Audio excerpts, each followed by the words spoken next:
All right, you boxing fans kill me, okay, with these arguments. Okay, Anthony Joshua and what's his name? Big Baby Miller, Jarrell Miller. Okay, coming up.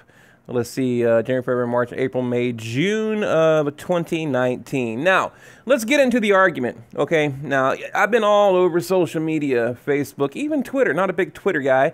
You know, and here's the argument I hear from the Anthony Joshua fans. Well, who else should he fight? You know, there's nobody, like, okay, tell me then, you know, smart guy, who's he going to fight, right? And they want names. And I say, well, you know, maybe Luis Ortiz, you know, or, you know, he should have already fought someone like a Tyson Fury. That's my answer, or Deontay Wilder.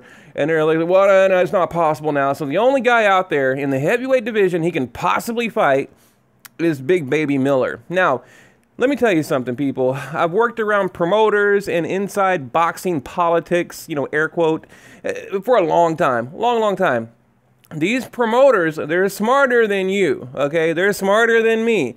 These promoters like Eddie Hearn, they know exactly what the fuck they're doing, okay? Exactly. You know, this is not just bad timing or, well, you know, all we can do is fight this Miller guy. Damn it, I wish we could have got that Wilder fight.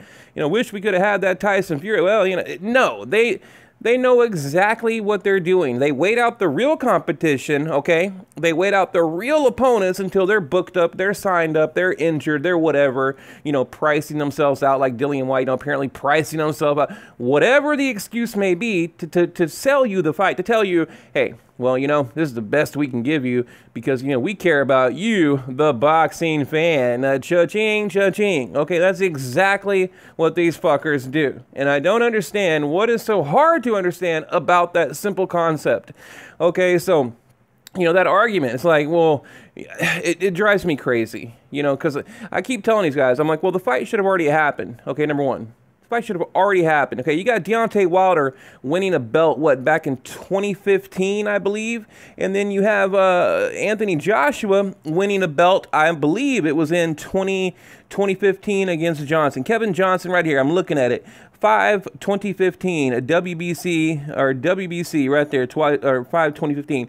Deontay Wilder, Bermain Stavern, 2015, meaning, okay, they could have had a unification fight for the past 4 freaking years, okay? So, you know, it's not about who they should or shouldn't or can or can't fight now. It's why haven't they fought in 4 fucking years, okay? That is my point, right?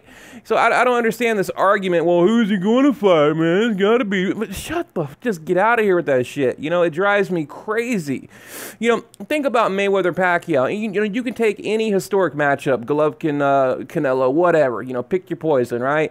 You know, that's what they do. That's what they do. They wait until their opponent, their real opponent, is locked down, you know, signed a contract, has a fight date, whatever it may be, you know, to say, well, you know, we'd love to take him, but, you know, he's already signed with so-and-so, now we can't, so now we got to fight this guy.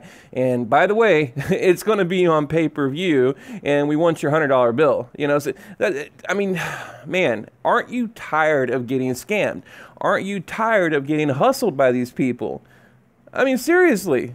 I mean, this is, if I haven't, you know, let's read this right here. Okay, I'm not going to America to fight Wilder. I'm the A side. The B side needs to come to the A side, meaning the UK, right? In O2 London, O2 Arena in London, whatever. Okay, I'm not interested in the Fury fight. He has no belts, just a made-up title. Okay, all right, good point there, Anthony. All right, okay. My next fight is against a C-side fighter, which I'm gonna call him a D-side fighter. I mean, the dude, man, and we'll go over his resume in a minute. Okay, against a C-side fighter, I'm going to him. He has no belts. Whoa, back up. Okay, I thought Anthony Joshua said he'll only fight in the UK.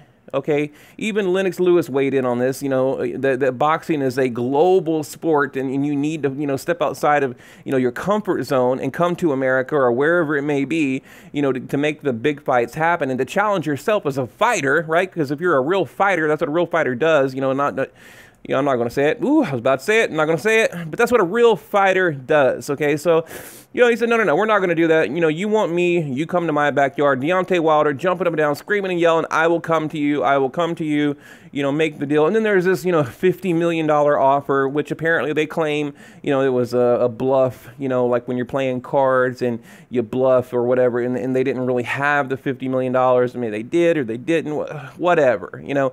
So enough of that, right? And don't worry, we're going to get to the resume of Big Baby Miller. So that's one thing. That's one thing that I really want to address, okay? And you know what? Fuck it. We're going to go to that resume right now. I don't want to forget. All right, Jarrell Miller. 23, wow, 23-0, okay? I don't even know who these guys are, but we know, you know, Gerald Washington, okay, decent name, I guess. Duhaupas, which, by the way, dude nearly had a heart attack in the ring against Duhaupas.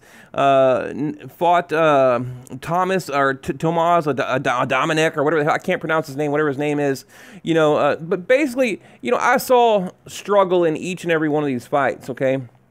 And I'm not really bashing Miller because, you know, he's really done nothing wrong here, right? I mean, he's getting the chance of a lifetime. So there really shouldn't be any criticism towards Big Baby Miller. You know, he just hit the jackpot, you know? I mean, so, but here, do you honestly think he's going to win? I mean, do you think he's going to win? Honestly, what are your odds? You know, do you give him, what is this, a 50-50, 60-40, you know? 90-10? I'm going to call it a 95-5. It is a 97.3% chance this dude is going to win. You know, so, and I also want to talk about Anthony Joshua reading the script. You know, it's like someone like wrote this script for him like he's an actor. You know, he gets on YouTube and he's like, hey guys, I've always wanted to do this little YouTube thing here. You know, I got a public announcement I'd like to make. And he's like throwing out these talking points. Like he said, you know, I'm sure, you know, a lot of people are going to be upset about this. You know, it's boxing politics. What the fuck? What did he say? Did he say boxing?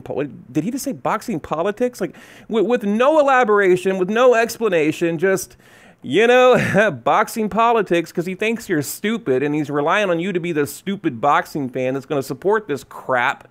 Okay, so look, here's my point. So I don't want, if anyone asks me, well, who should he fight, bro? It's about who he should have already fought, okay? It's about what should have already have happened.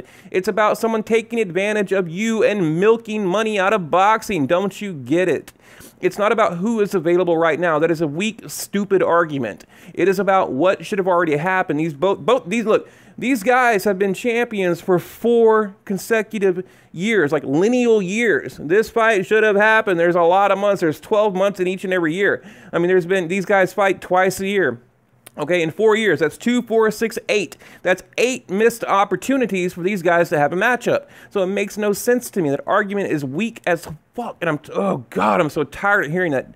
I can't hear it anymore. I can't. You know, I got people tagging me right now on my phone. My other phone's going ding, ding, ding, ding, ding, all over Facebook. You know, people like, well, bro, well, who should he be fighting, man? I mean, there's no one available. It's like, are you just that dumb? Are you that dumb?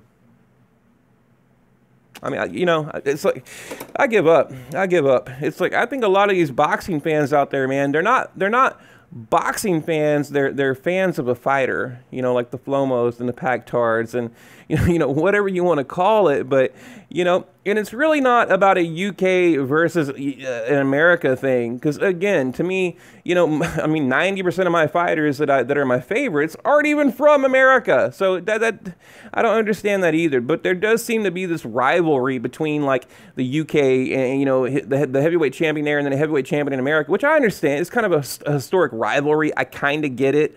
But some of you fans out there, you know, you let that rivalry like blur your judgment, you know. So, but I don't know. I'm probably going to leave it at that. Go listen to Anthony Joshua, like literally read cue cards, you know, announcing this epic fight here, and it's painful. I'll warn you, it is painful to watch.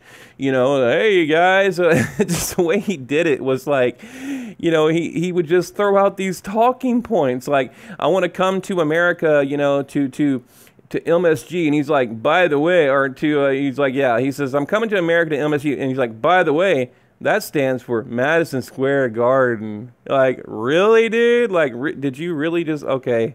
You know, it was just so scripted and fake. I mean, WWE level fake. And you could just tell, like, Eddie Hearn, like, sat at home last night and just, like, wrote, like, jotted this shit down on paper. And he's like, all right, look, AJ, I need you to remember this and get on YouTube tomorrow. And I want you to say this verbatim, word for word. Now don't mess it up, you know.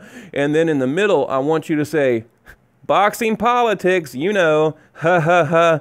I mean, it was just so bad. It was so painful to watch. Like, I will not watch it again. So, am I going to watch the fight? No. Am I going to support the fight? No. Am I going to continue to dog on this dude? Yes. And by the way, you know, you've got to give credit to what's his name, Deontay Wilder, because I don't care what you say, the dude has been chasing this guy like a lost puppy for years. And I understand building up a fight. I was about to end it. You know, fuck it, I'm not going to end it. I understand building up a fight. I do. You know, and I love that. You know, that, you know, boxing needs that, but this fight is past due. It needs to happen. You know, he's talking about, oh, we're on our road to becoming undisputed champion. Well, it's a long road, dude. It's a long ass road. Like, that's not a road, it's a highway, okay? And it needs to happen.